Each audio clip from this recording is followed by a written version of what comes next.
kažem, htjeli smo da dođemo i da čutke odamo taj spomen. Tako da nekog posebnog govora nisam ni spremao. Ali evo, 1000 ljudi su svuda prošle, 700 od njih je izgubilo život. Doživjeli su užasne patnje, nezamislive patnje. Samo zato što su po nečijem mišljenju, po mišljenju nekih krvnika, pripadali pogrešnoj naciji, vjeri imali pogrešno ime.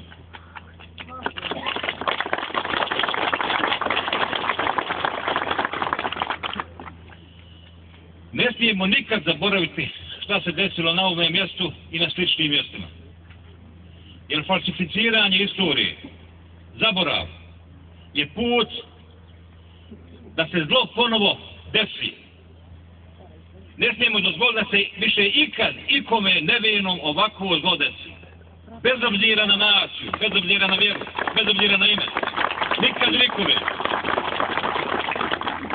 Moramo obilježiti ovakva mjesta. Moramo se sjećati. Moramo donijeti zakon o obilježavanju ovakvih mjesta. Za svakog građanina poštenog ove zemlje.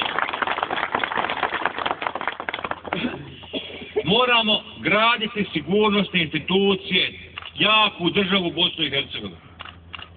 Dakle, institucije koje će progoniti zločince,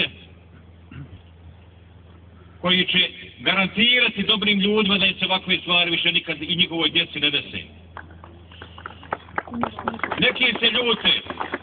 Neki se ljute zato što je ovo urađeno na dan 9. maja, na dan pobjede nad fašizmom. 45. godine su neki mislili da su pobjedili fašizam. I izgledalo je da je fašizam pobjeđen. I onda se taj fašizam u srcu Evrope, na ovim teritorijama, ponovo razigrao. Upravo zato što su zaboravili ljudi. Koncentracioni logori su invencija fašizma. Ovdje je bio koncentracioni logor i upravo je danas pravi dan da se to obilježi.